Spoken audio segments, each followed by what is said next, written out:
Ya, Assalamualaikum warahmatullahi wabarakatuh. Saya Jessica Albelia akan melanjutkan untuk soal yang bagian B nomor 2. Soalnya itu buatlah program untuk menghitung deret untuk indeks bilangan yang ganjil akan dikurang jika indeks bilangan genap akan ditambah. Kebalikan dari yang saat UTS. Contoh input itu 2, 3, 5, 2, dan 1. Hasilnya adalah 2 ditambah 3 dikurang 5 ditambah 2 dikurang 1 sama dengan 1. Oke, baiklah langsung saja ke bagian logika dan deskripsinya. Pertama mulai, yang kedua deklarasi variabel. Kita akan memasukkan variabel n untuk menyimpan jumlah elemen dalam deret bilangan, terus jumlah untuk menyimpan hasil akhir perhitungan deret diinisialisasi dengan nol. Nah, bilangan indeks n adalah array untuk menyimpan elemen deret sebanyak n bilangan. Yang ketiga, input jumlah elemen. Program meminta pengguna memasukkan jumlah elemen yang diinput disimpan dalam variabel n. Yang keempat, input elemen deret menggunakan perulangan for untuk mengisi array bilangan dengan n bilangan yang dimasukkan oleh pengguna. Kelima, perhitungan deret. Ada tahapnya. Perulangan yang pertama, perulangan for digunakan untuk menjumlahkan atau mengurangi elemen dalam array sesuai dengan indeksnya. Yang kedua, jika indeks i adalah genap, maka i modulo 2 sama dengan 0. Elemen ditambahkan ke jumlah. Selanjutnya, jika indeks i adalah ganjil, elemen dikurangkan dari jumlah. Yang keenam, output hasil setelah semua elemen diproses. Program mencetak hasil akhir perhitungan deret. Terus yang ketujuh itu selesai. Pseudocode. Pseudocode-nya program hitung deret. Var, n, i, dan jumlah itu bertipe integer. Bilangan array 1 sampai 100 bertipe integer juga. Begin, jumlah sama dengan 0. Kan awal nilai jumlah itu tadi 0. Terus program meminta pengguna masukkan jumlah elemen deret. Ini juga meminta elemen bilangan, for i sama dengan 1 tuh n2. Begin read bilangan indeks i. For i sama dengan 1 tuh n2 begin if i modulo 2 sama dengan 1. Then jumlah, ini untuk rumusnya, jumlah itu ditambah bilangan indeks i. Nah, jika dia genap. Nah, jika dia ganjil, maka jumlah dikurang bilangan indeks i. Ditambah yang ini dikurang. N. Nah, untuk hasil akhirnya, hasil program akan menampilkan hasilnya ini, hasil perhitungan darat. Terus jumlah. Nah, ini untuk bagian flowchart. Kita mulai bilangan. Masukkan 5 bilangan.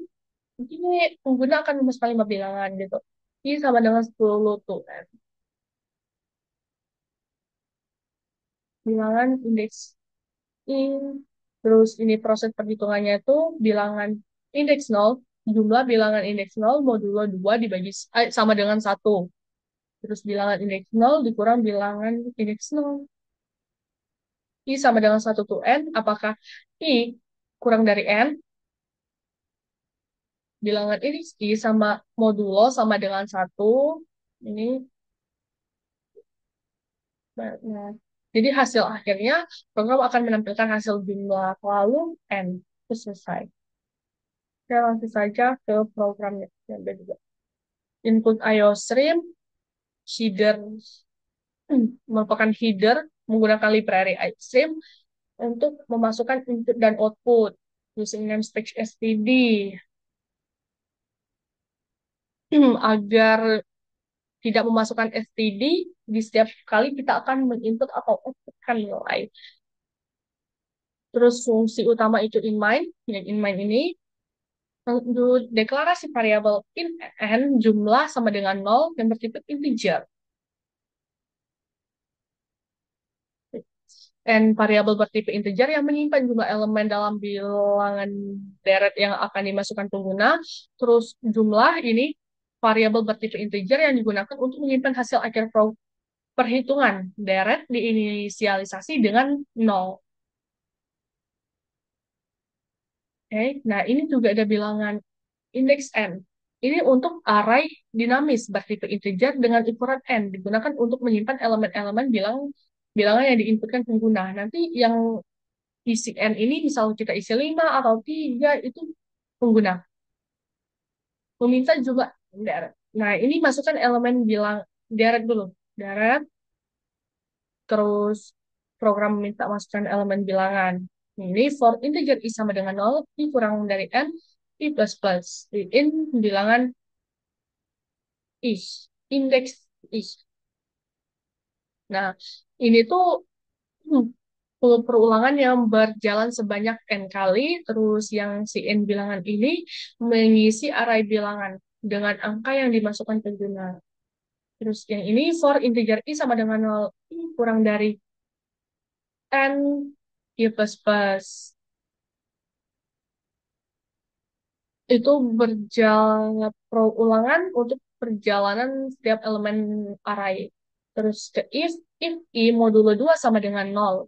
Mengecek apakah indeks i adalah genap, posisi ke 0, misal 0, 2, dan 4, dan seterusnya. Jika iya, elemen array akan dijumlahkan ke jumlah bagian genap, else berarti indeks adalah ganjil. Posisinya tuh misal ada 1, 3, atau 5.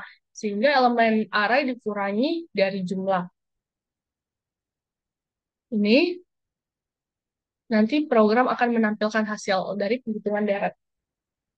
Baiklah, kita run saja ya.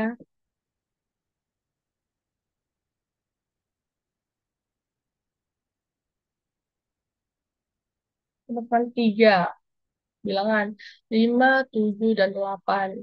Nah, hasil perhitungan deret adalah 6. Nah, sekian dari Jessica. Wassalamualaikum warahmatullahi wabarakatuh.